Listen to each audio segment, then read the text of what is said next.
As we wrap up another year, I want to hear from you. Our 2023 listener survey is now live.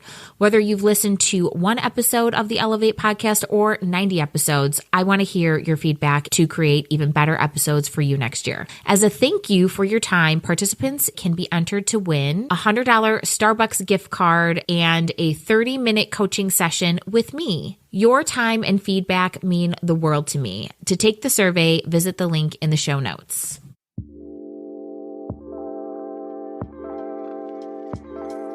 Hello and welcome to the Elevate podcast. I'm your host, Patricia Nowakowski. I am a salon owner, educator, mindset, and leadership coach that helps salon owners go from overwhelmed and burnt out to motivated and empowered. It is my mission to help you systemize your business, generate more profit, and create a career that you are absolutely in love with. Join us every week to learn about the small shifts you can make to elevate your business regarding mindset, marketing, social media, business systems, and so much more. Hello and welcome to this week's episode of the Elevate podcast. We are continuing with wrapping up 2023. I can honestly say that I've experienced so much transformation, healing, and a lot of growth this year, not through anything positive. I want to say that 2023 was the most bizarre year for me. It was definitely a year where I look back and I'm like, what the fuck was I thinking? Who am I? Who was I? And what the hell just happened? It literally has been a year full of chaos, lots of emotions, anxiety, depression, very hard situations and difficult scenarios to actually work through. It was a lot of work. 2023 was a lot of feeling through the feels and a lot of fucking work. It was really hard this year. This was definitely one of my most difficult years. And the beautiful thing about me and experiencing difficult things is I am the type of person who has the mindset to shift my perception on quote unquote hard situations or bad things, because I really have trained my mind to look at every single scenario and really take personal responsibility and really dive into each situation to find the learning lessons and the opportunities for growth and the ways I can be better from all the things that happen in my life. I'm the type of person that learns the hard way, and sometimes I need to get smacked right upside the head in order to really kind of absorb the things I need to transform. So I kind of took some time this month, and really I would say the last 2 months, to really sit and sit in my feelings, really reflect on this last year, and really take the time to really look at myself and all of the people and everything that has happened during 2023 to come out of this year just better. I just want to be better this year. So I'm going to kind of share my biggest takeaways from this year that I'm going to bring with me into 2024. I am so excited to go into next year. I have this vision in my head that as soon as the clock strikes midnight and it's 2024, that it's going to be this new magical year and it's going to be so much better than 2023. And I am just going to keep that mindset, even though it's probably so delusional. But you know what? Having that certainty is going to attract that positive energy into my life. And that is how I plan on moving forward. So I'm so excited about 2024. I'm really dialing in and refining my business this year. I already have my entire 2024 mapped out for my salon.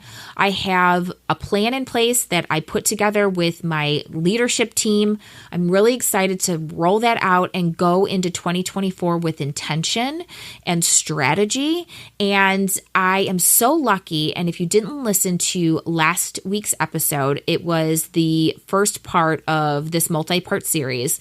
I really dove deep into how I'm so glad I set my business up in the way that I did. Because I did this, my business, it just kind of stayed the same. I didn't have any loss. I had a little bit of growth, but I really took a step back from my business so I could focus on my marriage. So this year, some of the major things that happened, I got audited, which was kind of crazy. It wasn't like a huge IRS audit, but it was an audit for my payroll and for my employment. If you are a salon owner and you 1099 your employees, which I don't, I W-2 them, so I passed with flying colors. Still a lot of work, still a lot of stress. Just make sure that you are doing things legally in your business. If you're 1099ing your commission employees, probably not a good idea because they are auditing. So just going to throw that out there. I almost got divorced this year, and I ended a very long, relationship with the coaching company that I was working for. I coached with them for almost 3 years, and I also was associated with them for 5. So that was a huge loss for me. Like, it was, something that I definitely had to grieve. So, those are just a couple of things. I really dealt with a lot of bouts of depression. I had a lot of anxiety. I struggled so much. There were a lot of little things that happened, family things that happened. And throughout this entire year, I really I did the best that I could. And I think that's what matters. But I really just wanted to share my biggest takeaways in hopes that you can maybe, utilize these in a way. So let's start with finding my voice. For the last 3 years with working for another company, I really felt like I had to stay on brand when it came to my coaching message. And as I was going through my journey with this conscious coaching company, things started to shift and change. And it started to no longer align with me. And it was so difficult for me because I truly cared so much about the founders. I really loved the company so much. But when they started shifting their message and started shifting the way that they were doing things, it was really hard for me to kind of take a step back and kind of speak up and share what I believe to be true. So I think by ending my relationship with this company, it allowed me to find my voice again. It allowed me to get back to the business basics and the things that I know to be true and the things that drive results. And even though it was so scary to share what I believe to be true with my audience, and I'm going to tell you, I lost a lot of followers, which is totally normal. It felt good to get back to what I was and the things that I believed and the things that I know that work. And I just felt more aligned with myself. And I think that's something that coming out of 2023, I also stopped caring what people think. I really used to put so much pressure on being perfect. It was really hard for me to be vulnerable. This year, I have to say, even though it really was, I would say, utilized against me, but I was able to be 100% vulnerable with people in my life, share things that I was never really able to share before, open up to people. And that is something that was so freeing to me, considering I'm so closed off and so reserved. It was nice to be able to open up that opportunity and really find my voice, really be vulnerable, really share things, and just kind of step into my authentic self.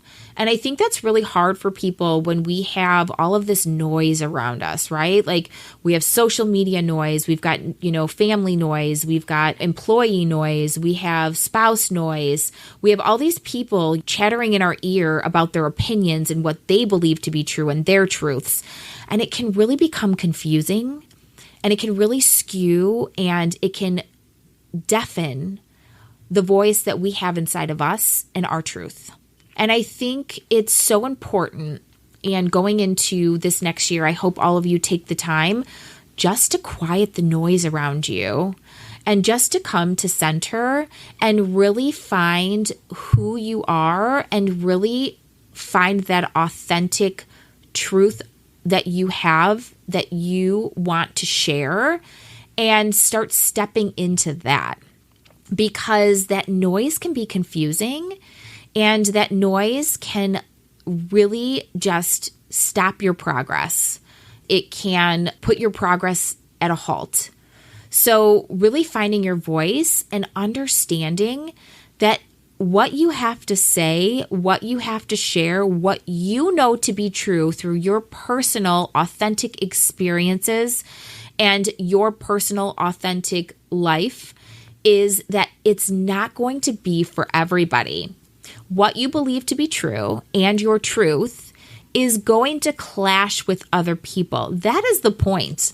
The point is to try and find the people who authentically align with you. And that is not going to be everybody. So you have to be okay with that. What people think of you is not your business. And what people have to say about you is not your business. So understanding that and knowing that and having that understanding that you want people to disagree with you. Life would be boring if everyone thought the same thing. And by speaking your authentic truth, that's when you truly find the people that are going to align with you. And that's when you're going to find that true fulfillment and that authentic connection. I feel like authentic connection is something that everyone is craving. And I think after the last few years, a lot of people are just really scared to say what they believe because so many people get canceled. There's so much backlash. There's bullying. But if you can take a moment to find that truth and begin to share that truth and understand and be able to take on that backlash, which is very hard, you just feel so free. I feel so free this year, and that is something that I am so grateful for.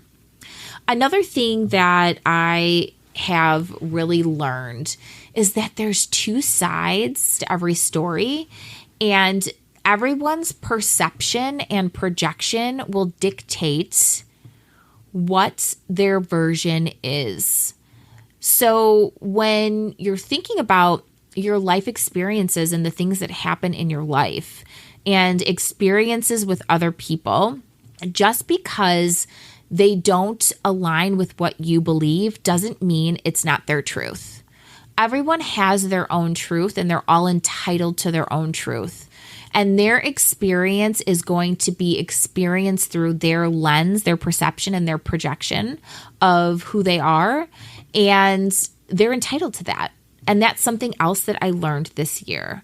We're all in a place of life where we can't let our perception dictate our reaction.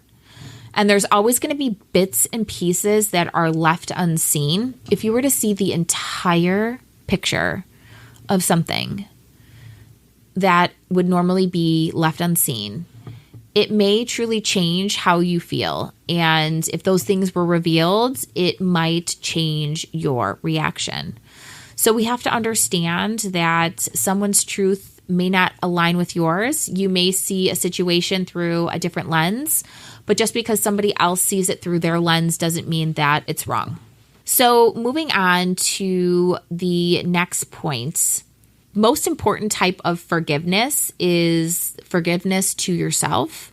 I think I did a lot of self-loathing this year. I did a lot of negative thoughts about myself. I was beating myself up a lot. I really kind of gave into that part of my ego. And I just had to forgive myself. I had to forgive myself for the things that I went through, forgive myself for the things that I just didn't feel great about, the mistakes that I made, the areas that I wish I would have done things differently, because you can't dwell on the past. This is, again, the ego gets you every time, wants you to either get stuck in the future or get stuck in the past.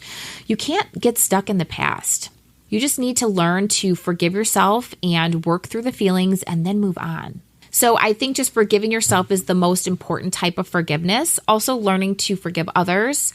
I think that's something else that I really worked through. I also had, with things that have happened this year, it's okay to forgive others and still love others from afar. It's okay to hold that boundary and no longer have communication with the people that hurt you or that cross the boundaries that you've set, or that have gone against your non-negotiables. I have a couple non-negotiables, and you know what? I just have a rule in my life. I just don't want drama. I really don't. I do not want drama. And when there's unnecessary drama, that is a result from other people's actions and behaviors, and that's including myself as well, like behaviors for myself. I really try to keep things on the minimum when it comes to drama. I just don't have the capacity for it. I really don't have the capacity to give into unnecessary drama. When people do things that are malicious, when they do things to intentionally villainize me or to purposefully hurt me or to do things to throw me under the bus to make themselves look better or just to cause unnecessary drama, it's a waste of energy. So when those things start to happen around me, I just remove myself from the situation. You know, I just think so many things, especially after this year, and this is another big takeaway that I got from 2023, having difficult conversations can definitely eliminate drama. When you can just have a conversation with somebody about directly to that person about how you're feeling, which this goes for myself. Like I was unable to have difficult conversations with people in my life this year. When you have difficult conversations with people, it can really change the outcome of so many situations. And being able to have difficult conversations is a non-negotiable if you have a business and if you're a leader. So if you're somebody who is deciding to open a salon or you want to open a business, if you have or struggle with having difficult conversations, then don't open a business, because that is going to be the saving grace of your reputation, of your leadership, of your culture, and it's going to be the saving grace of your business, because that is one of the most important things that you need to be able to do in order to create success for yourself.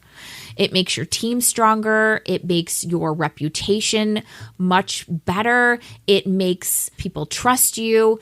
There's no gray area. It's black and white, because people believe that if you say what you are thinking in a way that's proactive and in a way that is invoking growth, then people there's no wondering, right? Like there's no oh, what's happening? What's going on behind the scenes? No, when you can have difficult conversations and really just bring things to people's attention, it really does change the dynamic of your entire business. I also lost a lot of friends this year, which was really hard for me. And I don't even know if I want to say that they're friends. True friends and true friendships, and I don't want to say these people weren't really my true friends, but people show you how they feel about you with the way that they treat you. And can honestly say that there was a lot of disappointment around the people I had in my life. We'll just say that. I'm the type of person, I really try to show people how I care. I take care of my friends. I send them surprises in the mail. I will send them packages if they're sick. I will listen to them and not share the things that they tell me in confidence. I really try to be a safe place for the people that I truly care about. I always try to do the right things for my friends, try to say the right things about my friends, be positive for my friends, actively listen to my friends or the people in my life just in general.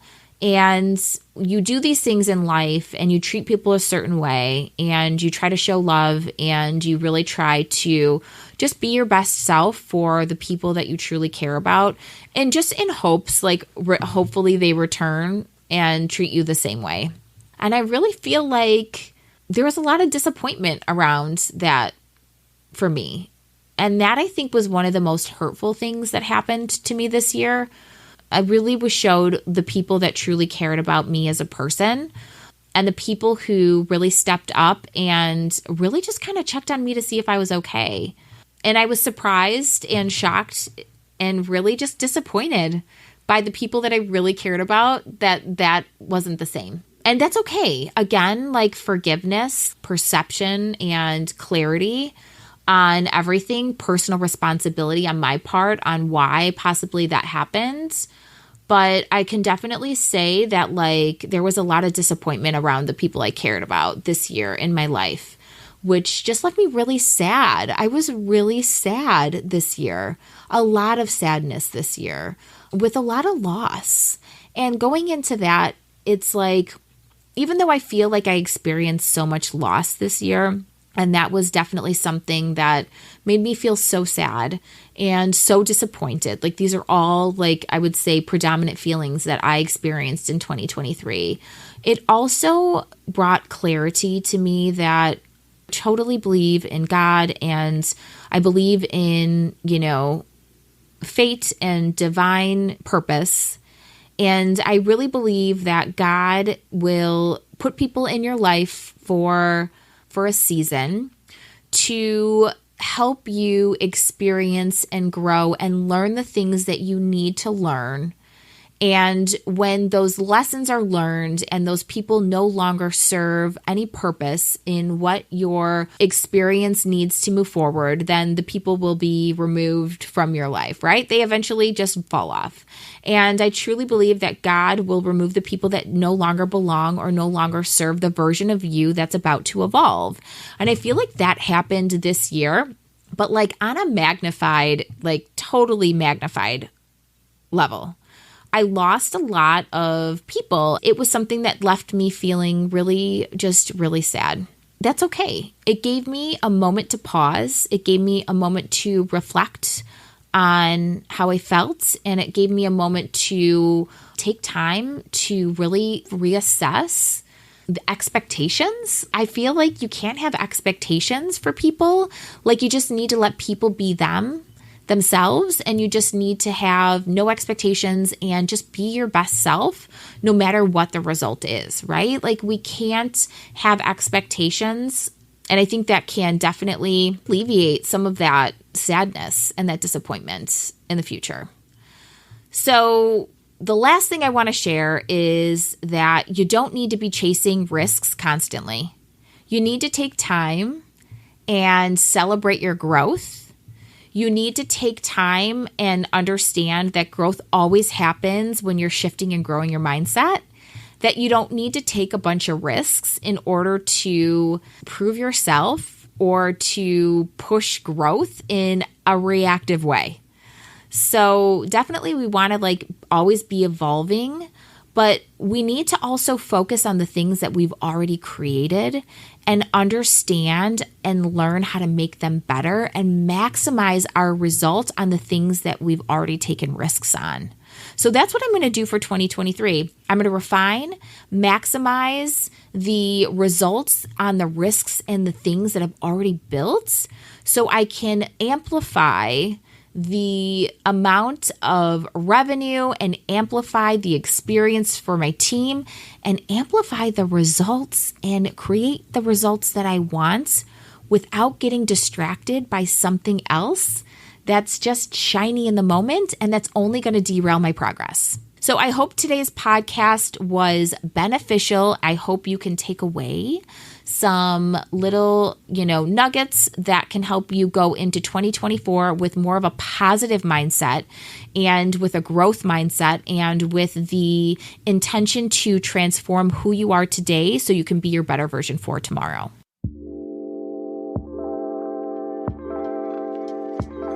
Thanks for tuning in to the Elevate podcast. If you loved this episode, it would mean the world to me if you would leave a review on Apple Podcast or wherever you listen. The Elevate podcast is hosted by me, Patricia Nowakowski, and is produced by Opulent Beauty Pro. To receive my free business guides, visit opulentbeautypro.com/free or click the link in the show notes. You can find me on Instagram at Opulent Beauty Pro or at Patricia_Nowakowski_OBS.